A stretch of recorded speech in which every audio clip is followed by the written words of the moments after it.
Well, hi, good morning, and thank you so much for joining me here in my shop. Today is November 4th, another not so cold day. I think it's 7 degrees outside. That's pretty typical for this time of year here.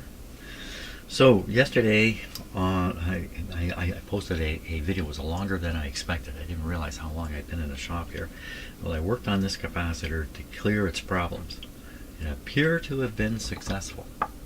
So it's just been sitting here since yesterday. I'm going to turn on my meter here, and we're going to test it again today to see if it somehow is relaxed back or whatever, and then I have to assess whether this is really a permanent sort of thing I've done. Is it just going to stand up, or is it just going to go back to shorting out again the way it was? So let's start with the testing. So this meter has a battery inside of it to allow the ohm meter function to operate, and the battery's probably worn out, and so the ohm meter is not in any way accurate. So the 0 point is somewhere in the middle here, or something like that. Okay, so it's showing infinity right now. It's connected. It's showing infinity. So let's turn it. Watch the meter.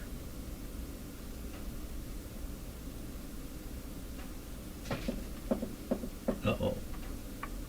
Where'd you come from? What? No. Come on. Just pass through. Keep going. Keep moving. Move on. Okay, so there was no short. There's no short in here. I can't believe this. Let's put some miles on it. I can see the meter wiggling just a wee bit here as I do that, and it must be I'm bringing charge plates in and out.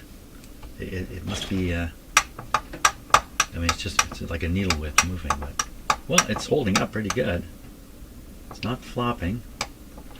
Now, did I tighten this up fully? That's another thing that I really want to be sure of. Does that kind of be a quarter? No, it's bigger. I think I shorted it with my fingers just now, in case you saw that. Here we are. Okay. It's pretty tight. Already pretty tight. It's still going good. Oh, excellent. Well, this is locked for sure. I've always been amazed that any of these work. In fact, every one of them I think, well, how can I make those plates so close together like this mechanical thing? But okay, next step. Back into the radio. Okay, I think we're ready to test this now.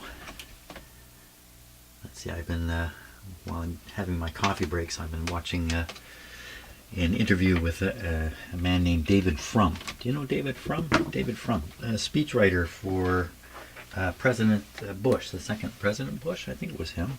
American, he's well known in the States, but he's Canadian. So he's I find him very interesting to listen to. Yeah. David Frum. F-R-O-M-M, I think. I'm not sure of that. Okay. Now that I've learned all about international affairs, let's try this radio here. What do you say? What do you say? I cannot gather my thoughts properly. That's what's happening here.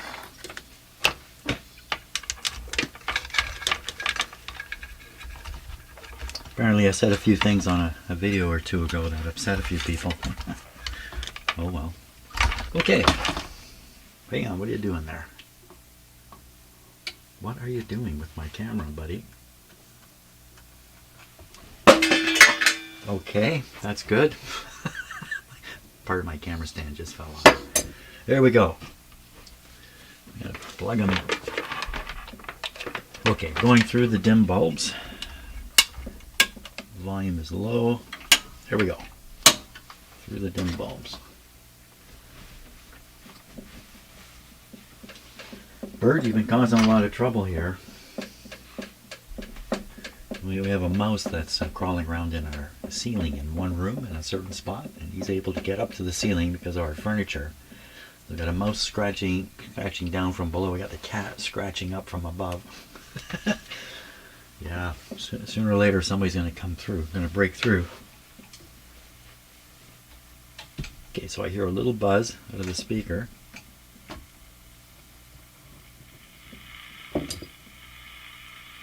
Okay, here we go.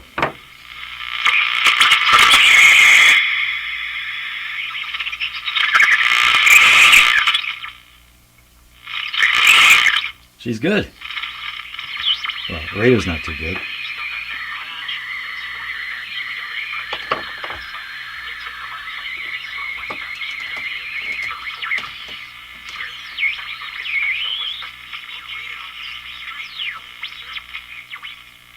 So we got to get rid of the swooshy sounds.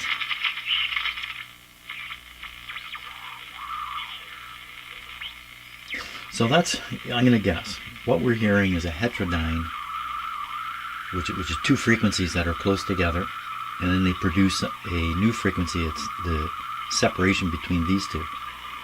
I'm going to guess the two frequencies are the IF frequency, whatever it is supposed to be 455, but it might be a little off, whatever it is, and the signal coming in the antenna, which has been converted to 455 and sent in.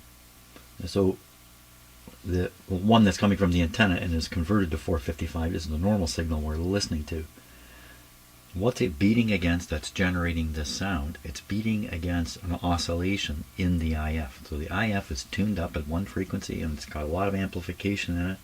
And if you're not careful, the output just goes back into the input and you get an oscillation going on, and it's going to oscillate at the frequency the IF is tuned to, which is the same frequency that you're converting the incoming signals to. So you got the IF oscillating away, and then you've got this incoming signal. As you tune, it gets closer to it, and you see the separation between the two gets smaller. The frequency between them becomes audible, and you hear it. That kind of, I can't imitate it quite right. It's more of a whistly sound, isn't it? That's what we're hearing.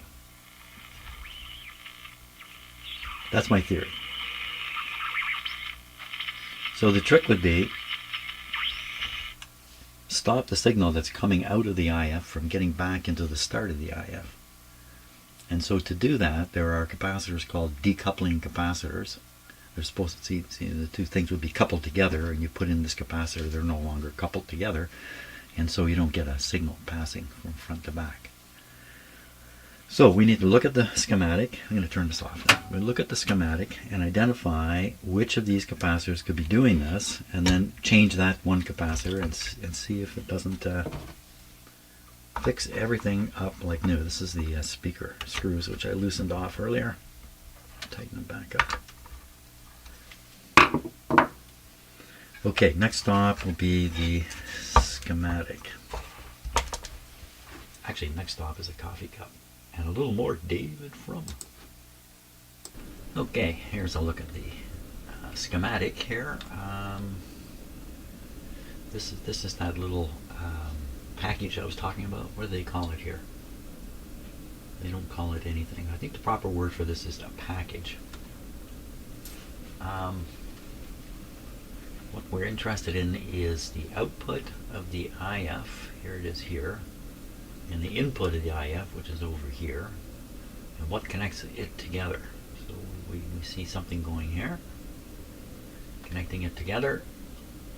So any wires traveling back from out in this area. So this one also is traveling back. So if you notice on this schematic, the person who drew it heavied up these lines here. This is all the B plus, or high voltage. And he's done an interesting job here. He's showing the high voltage right up until it's no longer high. He shows it right up to the edge of capacitors and whatnot. I like that. Now, if there's a signal coming out and it's heading back, it's doing it on this line, excuse me, or it's doing it on this.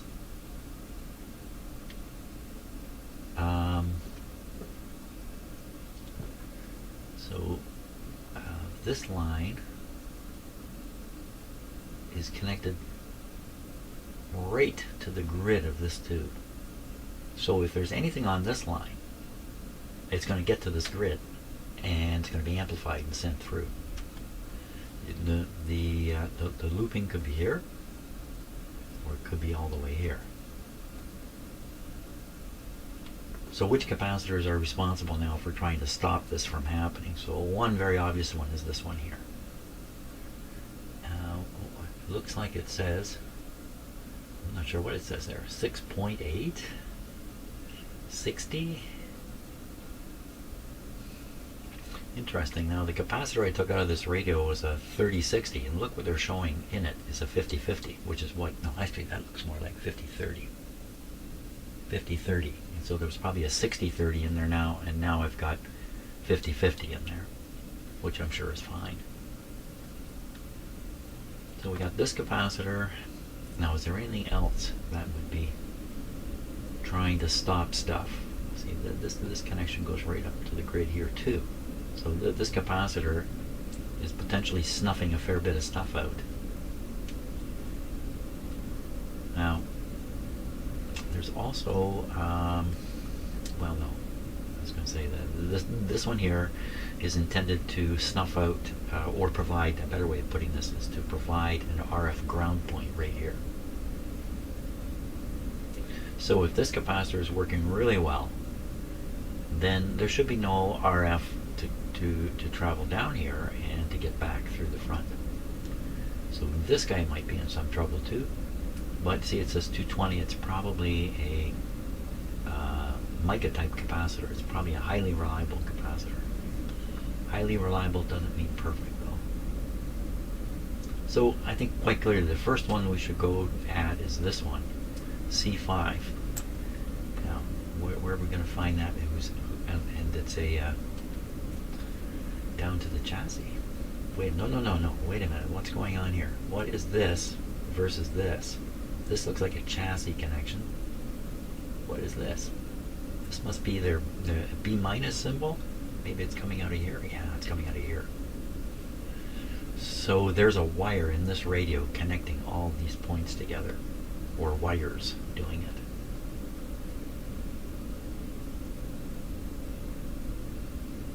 But this one over here is actually to the chassis.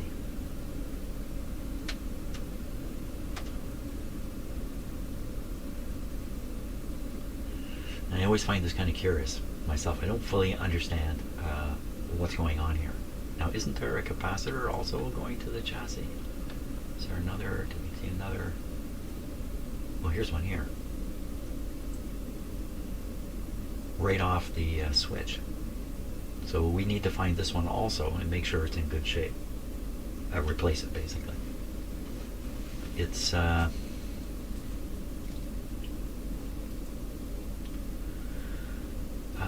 don't think this one will have any impact on the circling of signals back through the radio. It's just this guy. So we got to find this guy. The 2.2 megohm resistor is often easy to find.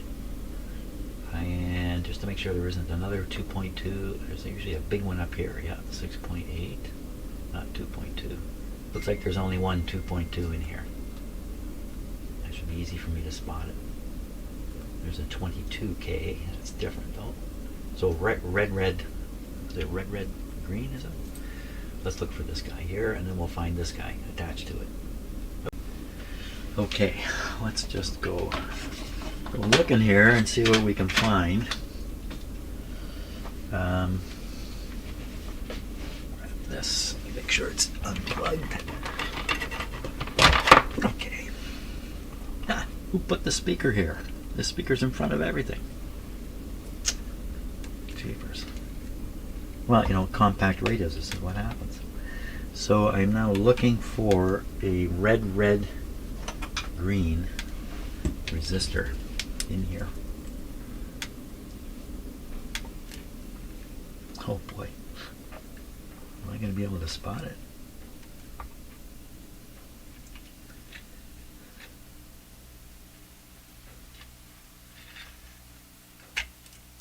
This didn't work out too well.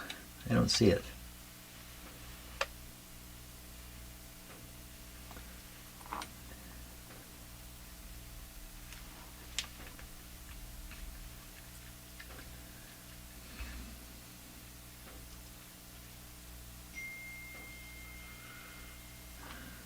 I don't see it. It's missing. They didn't put it in this radio. They overlooked it in the factory. Well, how do you like that? Okay, we'll have to we'll have to figure out a handy way of finding that resistor. Well, the resistor, isn't there a resistor attached? I'm just going to look at the schematic here myself. The resistor I'm looking for is attached to the pin 3 on the second IF transformer. Yeah, which one's the second? I think it's this one right up in the middle of the radio here. And so somewhere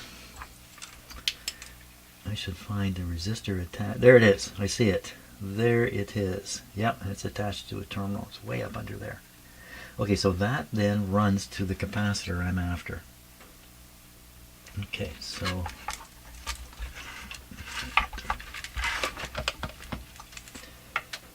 way up there, and then it's coming.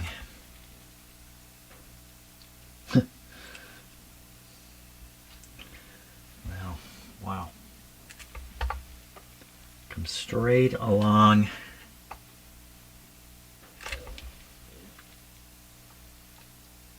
Straight along over the top of a bare wire and underneath another one. How about underneath the bare wire?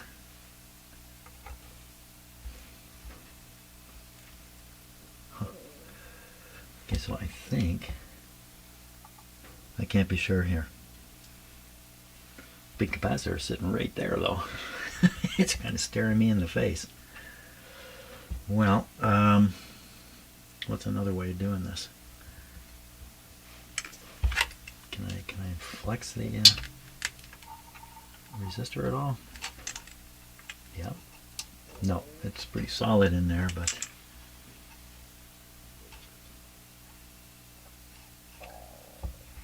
oh, my stomach is just growling away. So it looks like it's running between between both IF transformers. That's not what it does, is it? Is that what it does? It doesn't do that, does it?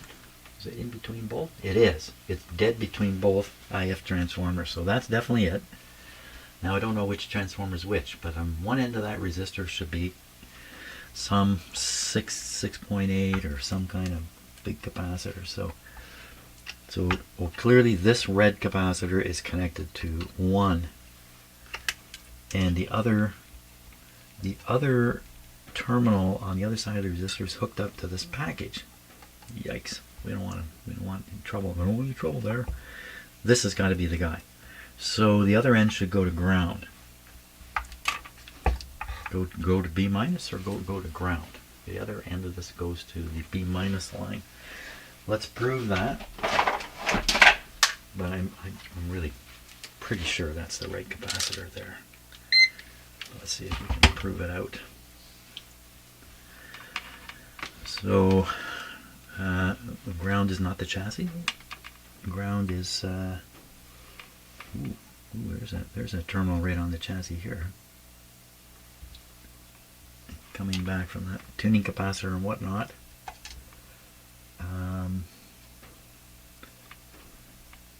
Well, the ground can't be this end. It has to be the other end. And the other end is attached to a terminal on the tube, but that could be a spare terminal, who knows? Or a grounded terminal. Okay, it's that one. What do we see here? So this is, when I say grounded terminal, what am I talking about? That's a B minus line. How am I going to prove it? Got to go right back to this capacitor here. So we get on the there, and we go over here, and we should see a 0 on the meter. 0. Okay, that proves it. That's enough proof. Anyway, how much proof do you want? So that's the capacitor that is supposed to be silencing what is really the AVC line. And it also has another purpose, in that it's a bit of a bucket, and the bucket gets filled through that large resistor, the 2.2, gets filled slowly.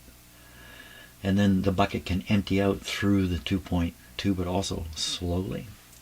So what happens is on the IF side of the 2.2, if you like, or if I can put it that way, the voltage could be doing this, but on the other side of the 2.2, the side that's connected to the capacitors, to the grids, it's doing this. It's just barely moving up and down. That kind of thing. And what's the reason for that? So if you're listening to a radio station and a bolt of lightning comes, and for a moment there's a high output from the IF, that'll cause the bucket to fill a bit, but the resistor restricts it. So a short-term impulse will not cause the AVC to go off. If it does, then every time the lightning crashes, your radio would go quiet and then slowly come back while the bucket fills through the big resistor. Or the bucket empties out. Maybe while the bucket empties out, it's the other way around. So the bucket is emptying out. When the bucket's full, the radio is quiet. And a strong signal fills the bucket. There's the bucket right there. Okay, let's replace the bucket here. We're going to test this guy too. We'll see what... I better get a clip lead here. Purpose of the clip lead is so I don't forget. I come in and go, hey, why is that clip lead there? It's like the old thing about you. When I was a kid, I heard this thing about you want to remember something, you tie a string around your finger. And for the life of me, I couldn't understand the biological effect of having a string on your finger making your memory better. I couldn't. What are they talking about there? Well, okay, we're going to cut this halfway.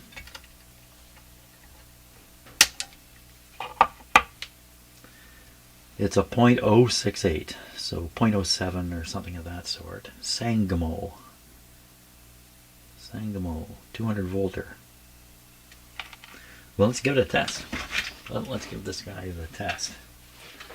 Okay, a little bit of awkward camera work here.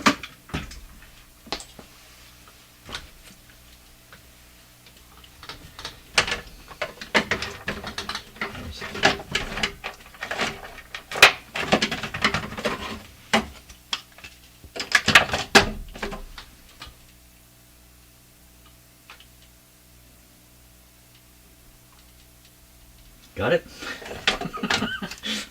I live by that. I've had that in my life, that statement in my life for decades and decades.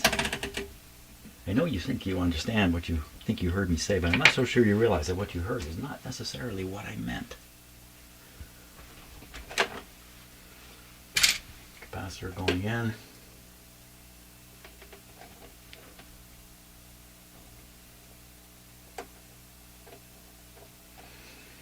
Okay, now if you're new to this kind of thing here, and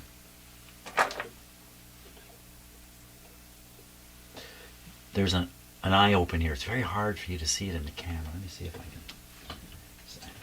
Sometimes just a little adjustment here will make it look different. Well, I can't make it. It looks like a yellow pie at the bottom here. So you can see it though. That pie will close. It's funny, it looks bright yellow on the camera, but when I look at it, there's no light. It looks dark. Anyway, the way this works is I'm going to apply a voltage to the capacitor, a DC voltage. For a moment, the capacitor will charge. During the flow of current, this thing will respond by closing. When the flow of current stops and the capacitor is fully charged, the eye will open up. Happens in a fraction of a couple seconds or a second or so. You can see it happen. In a bad capacitor, though, there continues to be a current flow through the capacitor because it's become leaky. And that's what we're trying to measure, how much of a leak is there. And then we're using the leak to judge the quality of the capacitor, or the age or condition of it, if you like. So we're all set to go here. We're set for 50 volts. Never mind, it says 25. It's actually 50 that comes out of the machine. 50 volts on the capacitor. Expectation is eye snaps closed and opens up. Wow, okay, so hopefully you saw that. So this indicates this capacitor is pretty good. Let's go to 150 volts. It's a 200 volt capacitor. That's the highest test we can do.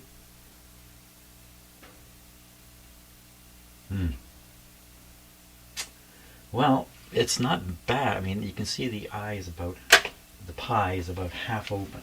So that's typical of old capacitors. Certainly not the worst.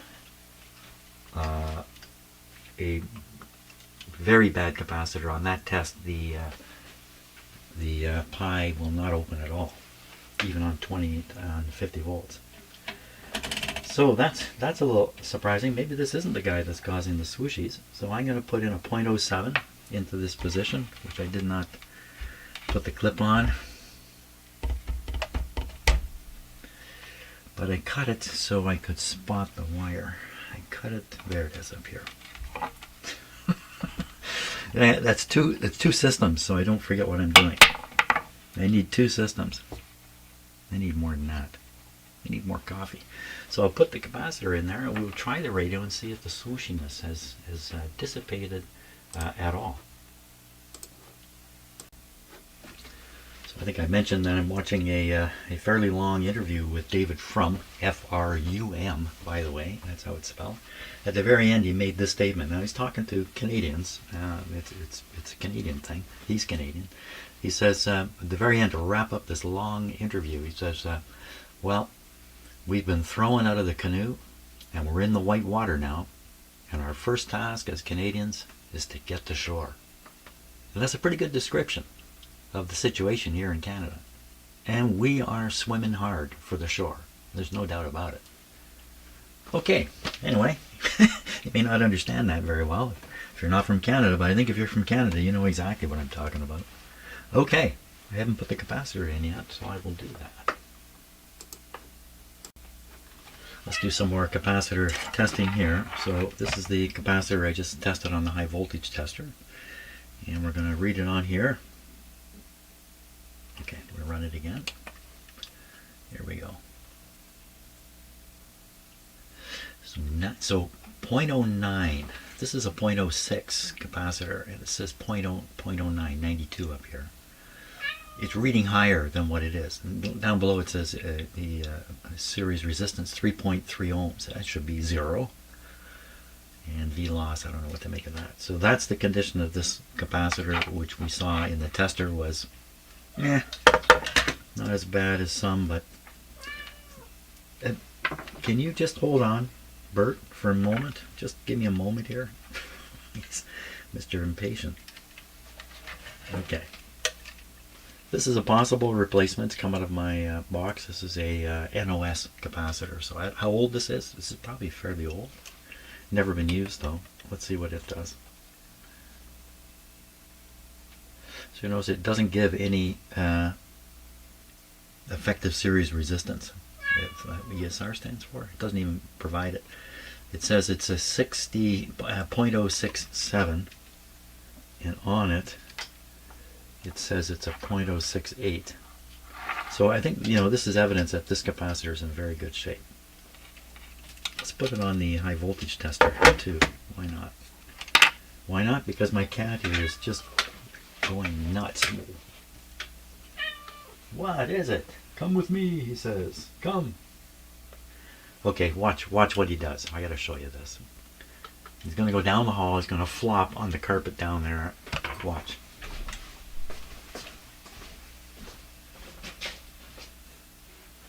There it is.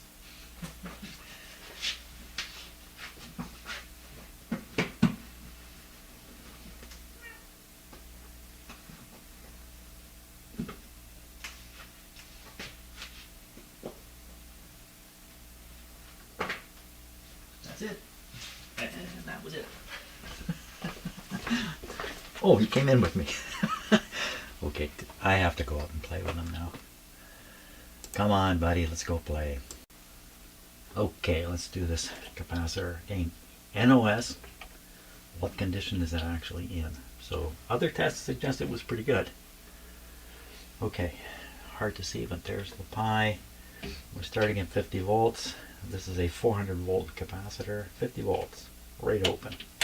150, right open. Well, that's a perfectly good capacitor. I don't bother going any higher. That's enough. And this tester, when you let go of this spring-loaded knob and it returns to normal, it puts a short on the capacitor, so it discharges. There we go. Okay. Now, will put this in and we'll see if the radio swooshy sounds, I'm calling them swooshy sounds. Really what we're hearing, I believe, is heterodyne signals being produced that we can hear because of the radio, and that's what we're trying to eliminate, and it's based on a feedback from the output of the IF back into the input. And this guy is going to snuff it out. That's the whole theory. Did I just take off the clip lead and not really pay attention to where I took it off? The answer would be yes.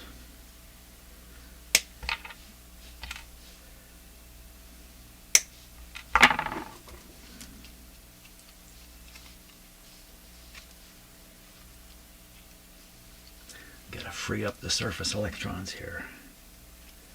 Scrape off the cover. There they are, I can see them. They are there.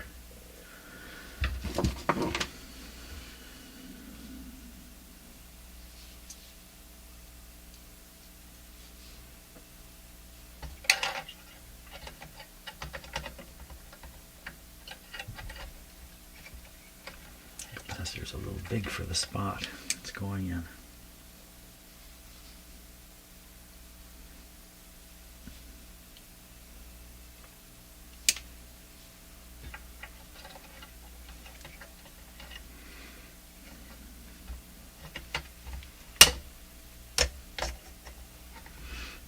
So I left a tidbit of wire there, and I'm going to use it to clamp the wire from the capacitor. I'm going to try anyway. Got a resistor in the way.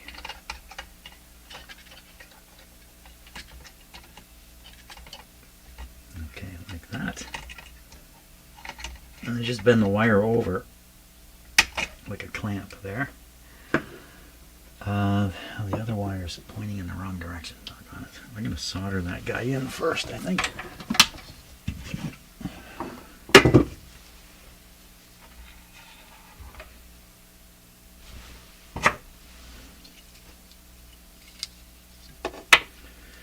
We've been tossed out of the canoe into the water. Our first job is to get to shore. What happens to the canoe is a secondary issue. That's part of it. What happens to the canoe is a secondary. Is an interesting question, but not much more. What's the canoe I'm talking about? I'm pretty sure it's NAFTA or USMCA or whatever you want to call it. That's the canoe. We're not thrown out of it quite yet.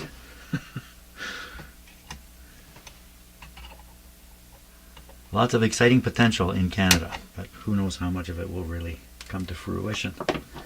Because at the same time, just like everywhere, lots of threats. Now, in my view, it's the people who make their living with money who lead to all these problems that we have.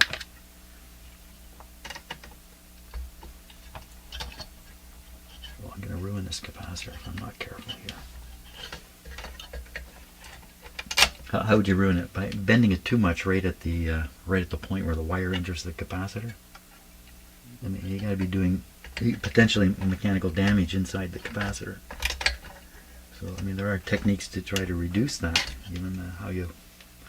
I did one just a moment ago, but I didn't say anything about it.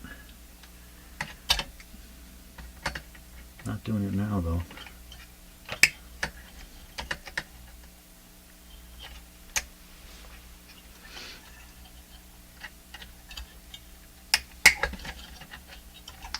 David Frum's mother was a well-respected journalist here in Canada.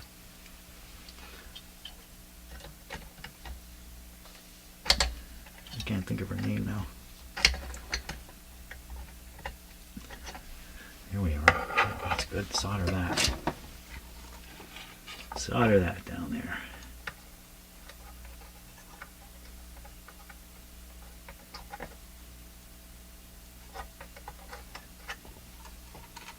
Okay.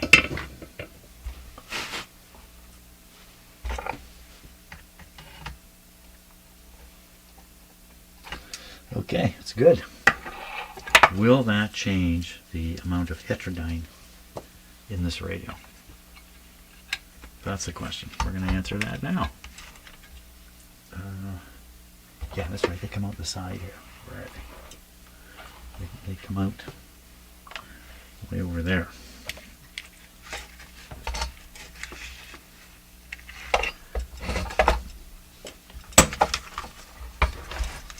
There we are.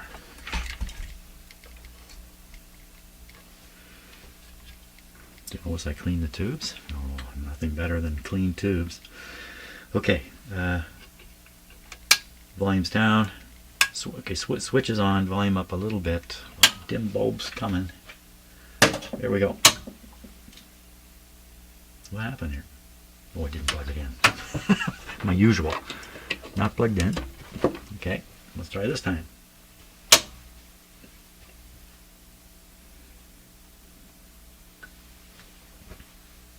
Okay, it's all pretty normal.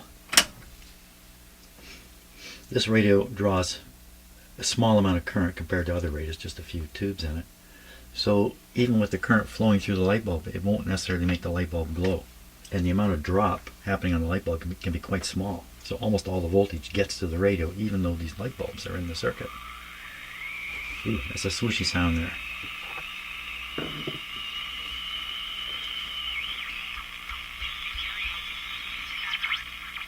Oh, just as swooshy as ever. So we didn't get it yet.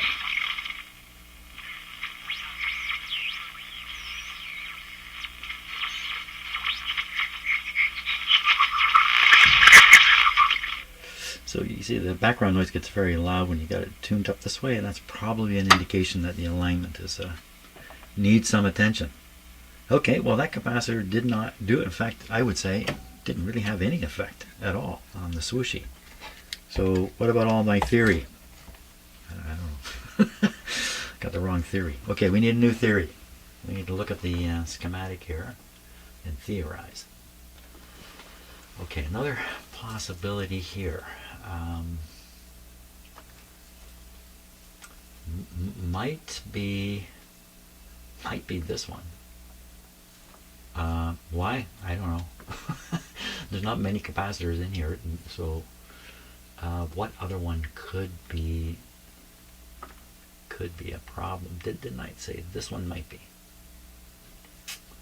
So this guy is small enough to ground out the RF, but too small to rob the audio. That's developed after the detector does the rectifies it. That's the idea there.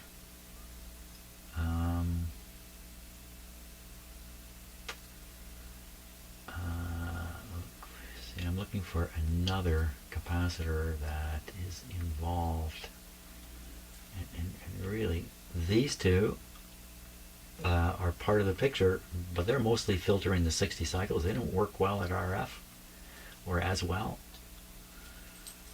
And so it's possible, just why this one's here, I'm not sure what to say. That's why I'm going through this step by step. And I try to teach myself something here. The swooshy has to be coming out of this part of the radio. It's not an audio effect. So, well, let's do that one.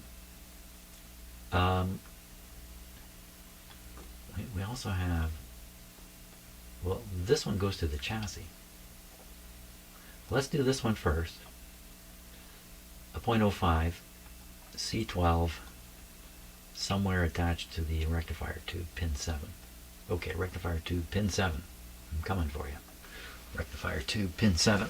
Let's pull this out of here. Okay.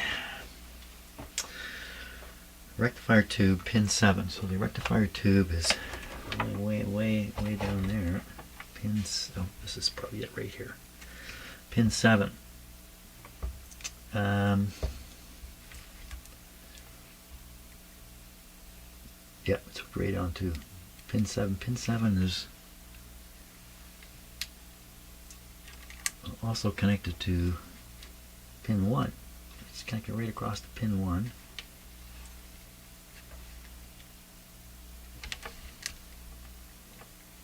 and it is really close to shorting the ground here.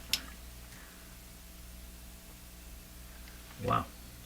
Close but not quite. A very rigid piece of wire, it's not going to move or cause a short. So this guy here is made in Canada. Is that a replacement then? Got a strange combination of capacitors in here. 0.05, 400 volt. Right onto the power line here, and then over to pin 7, as I saw. So I'll change this guy out, and we'll see if that does something. Here, let me cut the wires.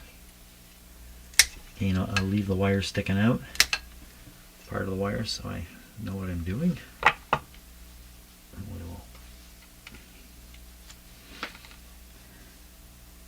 And that's a nice looking Aerovox, made in must be Canada. So I know maybe there is a history. Maybe these have been replaced. I don't know what to think. Okay, let's do it on the tester here, which I conveniently left on.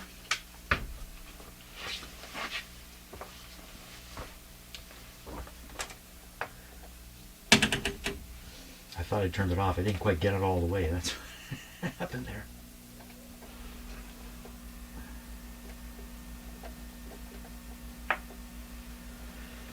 Okay, once again, trying to see the pie. What happens if I blast the light up in my shop? Does it make it easier to see the pie? Kind of does, doesn't it? As long as I cast a shadow on it. Okay, so we're going to start with 50 volts. What do you say? Opens up. It's in good shape. 150 volts. Well, it's not opening too well. So, again, this is pretty typical of capacitors coming out of these radios.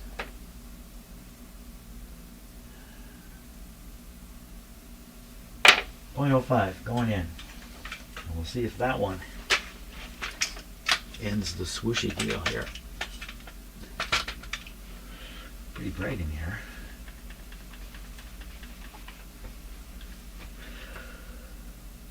Right, okay, I'll put the capacitor in here.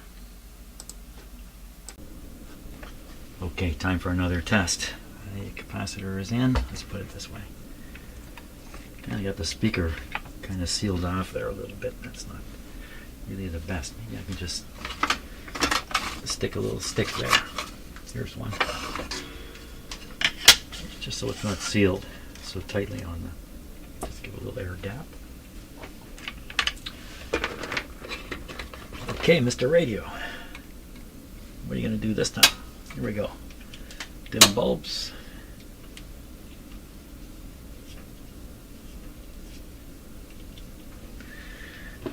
See, 108 volts even with the bulbs in. So it's just a couple volts dropping in these.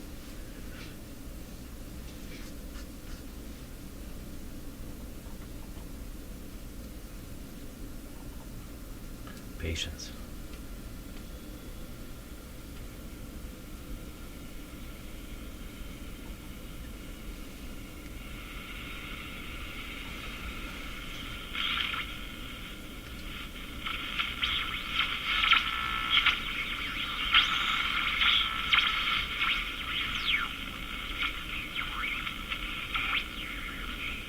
It's all swooshy now. It's nothing but swoosh. What happened? Wire come off the antenna? No. Well, that didn't seem to help at all.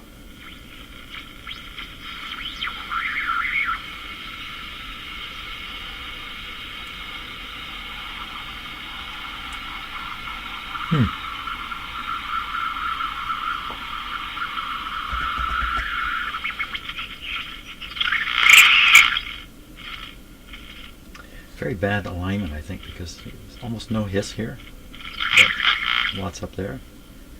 Could be alignment is really the issue at this point.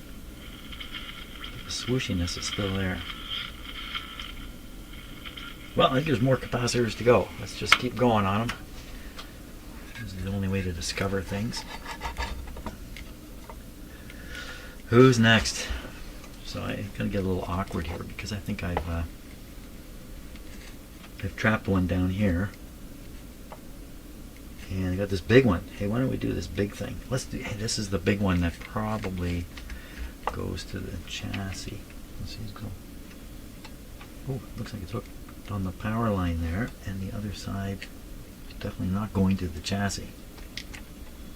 It's going over to the, well, it doesn't matter where it's going, like which tube it's going to. It's finding its way into a circuit. It looks like, doesn't make sense what I'm seeing here. I was going to say it looks like it's hooked up to B minus, but I can't see that happening. Okay, so what pin is it on? It's on pin number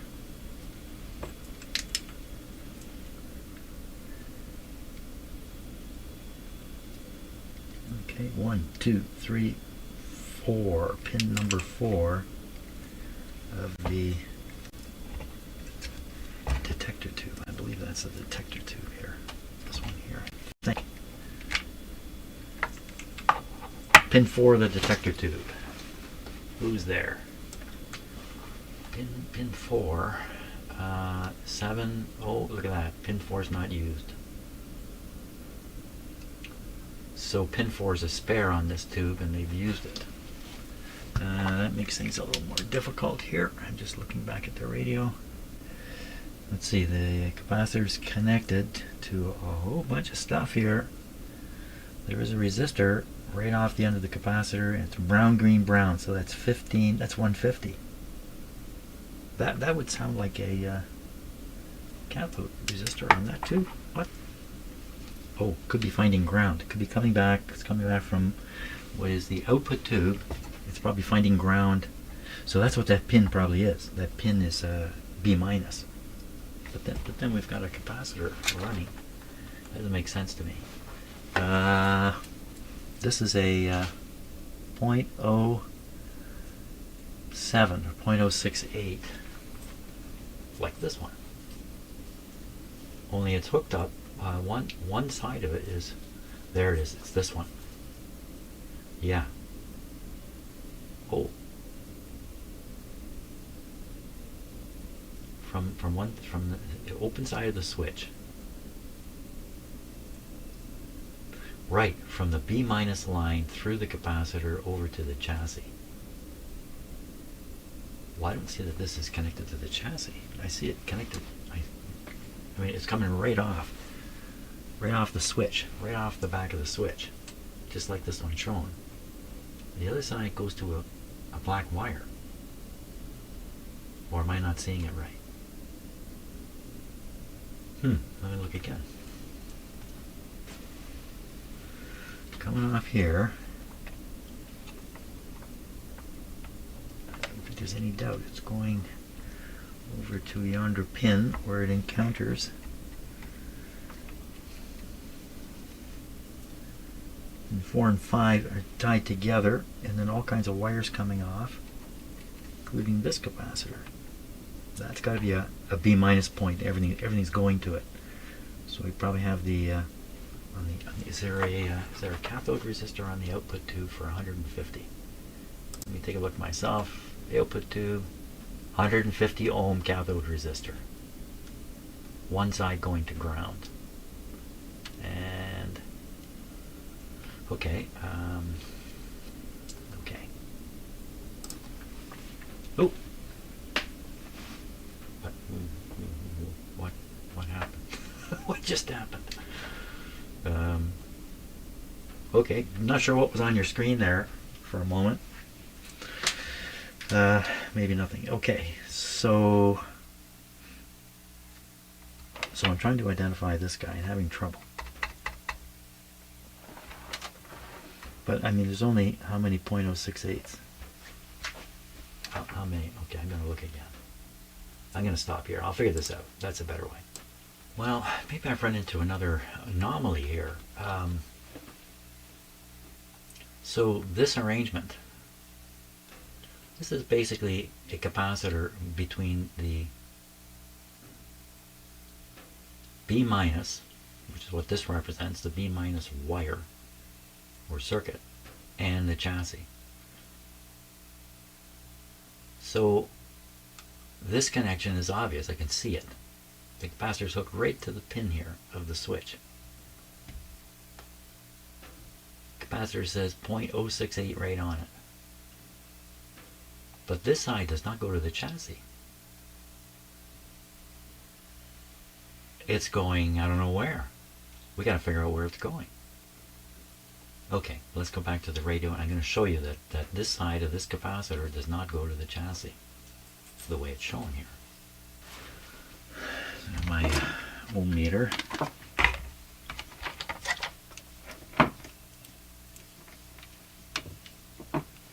Capacitor. Chassis. Go on the chassis here. 60,000 ohms here, and it's a greater than 60,000 ohms. And of course, if this went to the chassis, then we got a whole different deal. So I might think, well, maybe I got the capacitors confused.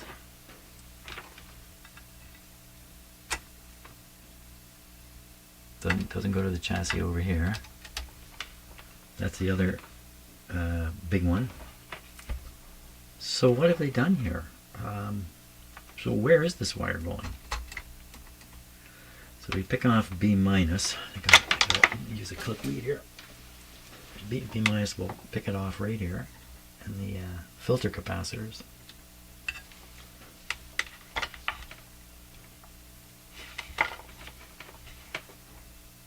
Look at that.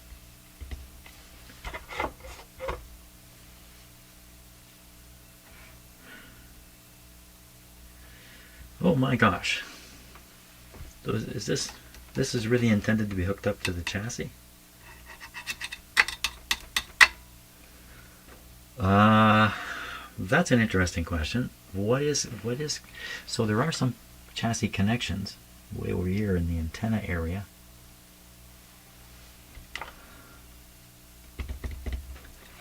Is it this one? I'm just totally wrong and this is the guy? Oh. I saw something there for a moment. Did I bump this? Hey. Oh, B minus, right. So yeah, we don't want it zero there. The zero is here. Yeah. Okay, other side of this capacitor. I'm just shooting in the dark here. Literally shooting in the dark. How about you? No, you're not grounded either. Did I make a mistake in this radio? How does this work? There is no capacitor shown like this between B minus and the power. Oh my God, how do I get into these situations where I just, I can't believe what I'm seeing here. I literally cannot believe it. Let me turn this on. Let's go back and look at the schematic some more. Is it possible this isn't the correct schematic?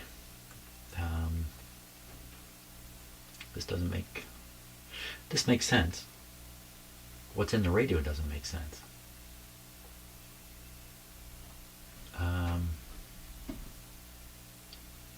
What am I looking for here? I don't know. What am I looking at this for? I can't remember. Here comes my cat. Break time, I'd say. Or is it hidden in this thing? No, it wouldn't be in this. This will be all small stuff here. There's a cat walking on my keyboard. Okay, we'll a little bit of time go by. I'm gonna go and drink some coffee. So I'm staring at another case where the schematic doesn't seem to match the radio, and what am I to do about that? Am I to assume this is correct and I should change the way the radio is done and make this capacitor go to the chassis? Since it appears to be it appears to be going to itself. It appears to be tied to B minus on both sides. That means this would read a short right across it. We'll test that in a minute, but this raises the question of, am I crazy or am I really seeing this for real? Can there be a mistake on a schematic? Here's some other information about this radio. This is just all the alignment information, and then there's this page which shows the radio here and gives the tube complement. Like look, the detector tube, 12AV6, 12AT6, 12AV6, 12AT6. Now these tubes are very similar, and I think you can swap them in and out. But what's going on here? So what I'm looking at, this document has probably been put together by somebody, and they've taken sections from other pages and put them together. This may be the Canadian version, and this may be the American version of this radio. There is a Canadian and an American version. So, you know, can this information be wrong? Oh yes, I've come across what I know in the end. Definitely errors. Well, what's the error here? Let me do the ohmmeter test right across this capacitor and see if it in fact shows it to be just shorted out. The ohmmeter test.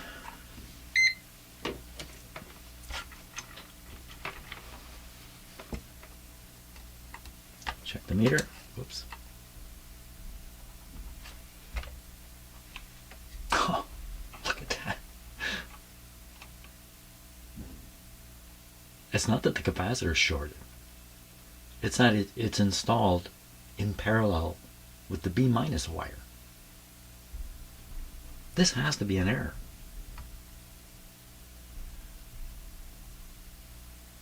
So what did he do? So he soldered it back over here. Where was it supposed to go? Is there a terminal right in this area? You know, if you're going to solder it to the chassis, there has to be a terminal. The kind of sockets that are in here don't have rounded terminals on them, and I see nowhere where this could be connected to the chassis here. Just because I don't see it doesn't mean it isn't there, though. I just haven't spotted it. But you think, you know, if they're making the radio, they would make an arrangement for this thing to reach the chassis. Well, in the tube sockets here, I don't know if you can see it, but there's a center post or pillar, metal pillar that sticks up. In some radios, that's just left alone. In other radios, they will run a ground wire to these things. And in the odd radio, they actually use this as a connection point. You can see there's holes all through it. So it's really an opportunity to connect wires up. Now, the tube that this is hooked up to appears to have some solder right on that piece. Let's take a look here with a different camera. Get a little closer to it. I apologize now because the automatic focus is probably not going to work in our favor here. So what I want to see is I want to look at this.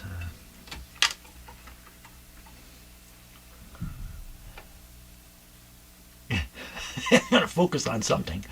So you see that metal circle tube. Let me point. Sticking up out of the sticking up here. You can see there's a bit of solder on it. There appears to be a wire on it,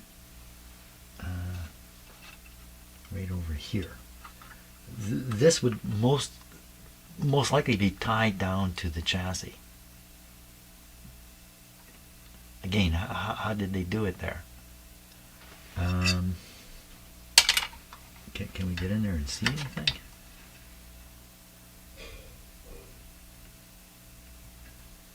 There's a black wire. The wire that's covered coming off it. Oh boy. Because it's under the speaker here, it's making it very difficult to look at closely. Get right in there.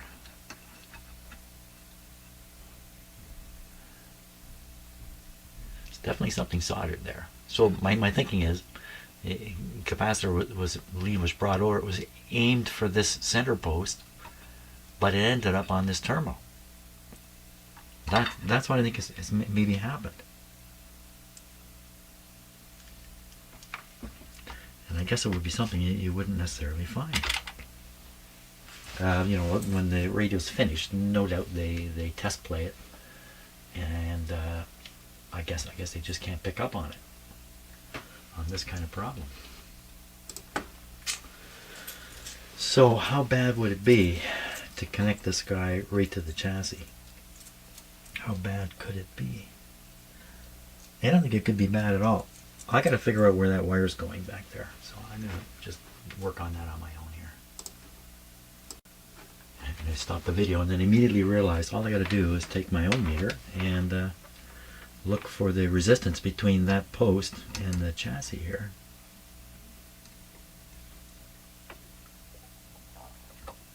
Look at that. So that's likely what's happened here.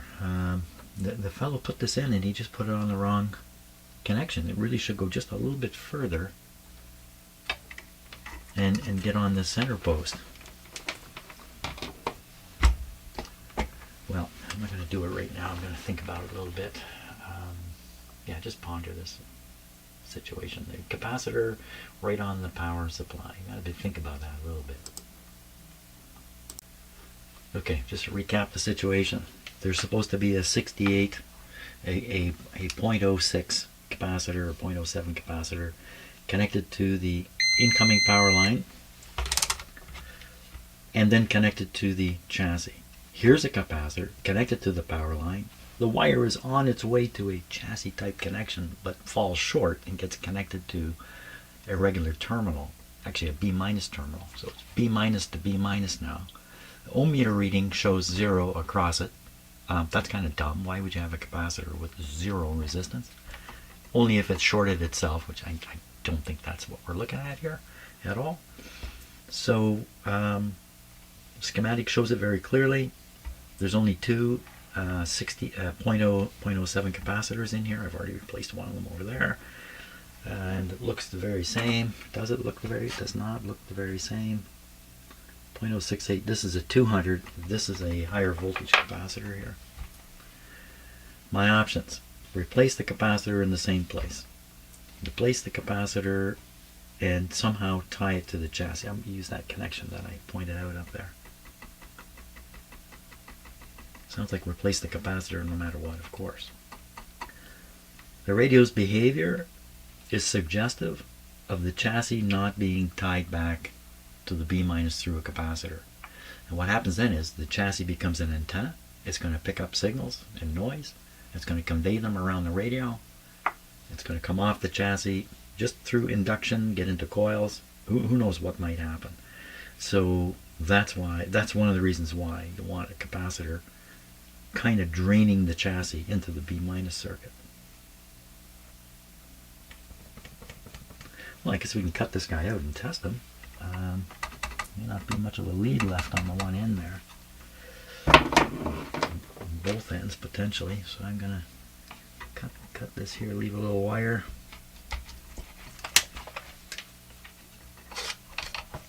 Just enough there. Oh, look at that. It's not tight. Okay. Well, lesson learned. Guess where this is going? This other end is going to the chassis. Is it? Is it? I had this totally turned around here. It's because this really looked like it's tied to there, and it matches the picture on the schematic. There, you know, there's an attempt here to mislead me. I know it, and it was pretty successful. So looking here, yes, there it is. There's the chassis terminal. There's the capacitor connected to it. So he's picked a convenient place to get the B minus because of the size of this capacitor. Let's cut it out and test it. Okay, answers have come. Maybe cognitive dissonance has been corrected. Nice looking capacitor. Made by Sangamo.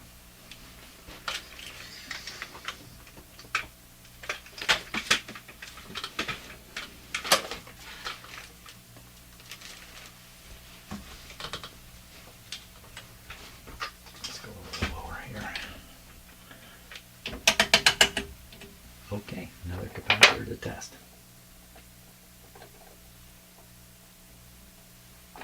So if this one's in the right place, why then is it part of the reason why the radio is doing the swooshy thing? The feedback thing? Okay, hard to see the pi. Starting at 50 volts. Should open right up. It's funny, the capacitors test a little better than you would expect. Here we go at 150.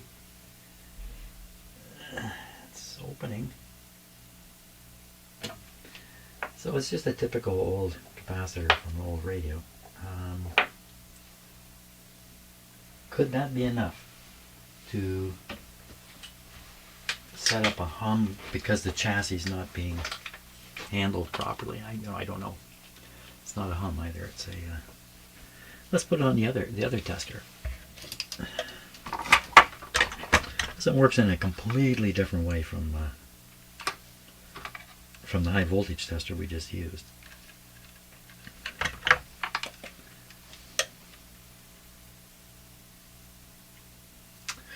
So 90.09 when it should be 0.06. It's very similar to the other capacitor, isn't it? And we see this ESR, it's almost exactly the same number. What did I grab? Did I grab the wrong capacitor? I don't think so.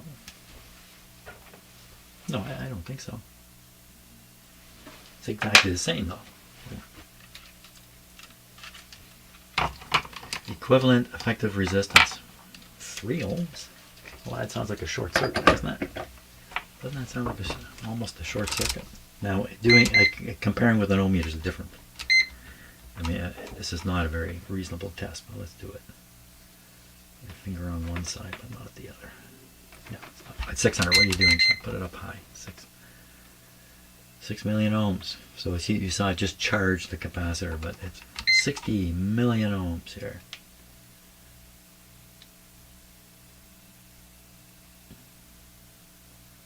Looks like it's going to charge it up. It's got to go all the way to 60 for the meter to show open. So, maybe it does have a resistance when you measure it this way. Maybe 35 million ohms, so not much of a leak going through here. Well, I'll put the new one in and we'll see what happens. Another 0.06 or 0.07.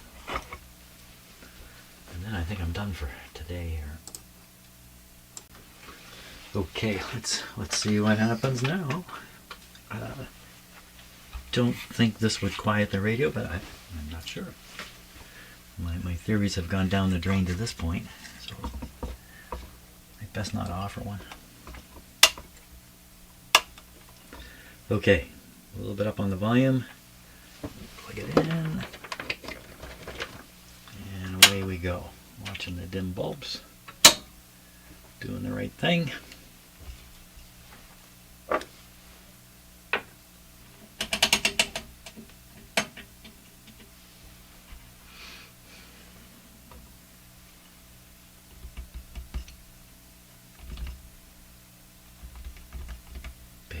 Patience. 110 big ones. Did I not turn the volume up? Here it comes. It's a slow poke.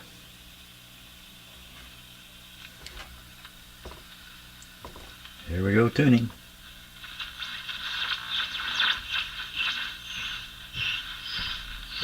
So, some of this, every radio picks this up in my shop.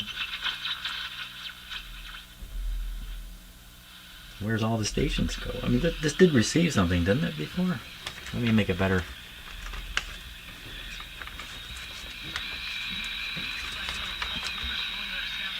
Yeah, got a little better interface between the outdoor loop. So we're getting a little something.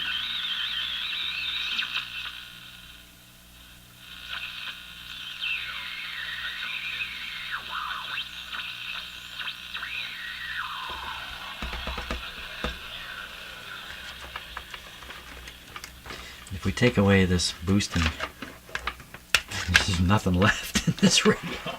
So, this is putting out a pretty strong signal. Stronger than the radio would experience on its own anywhere, even outdoors.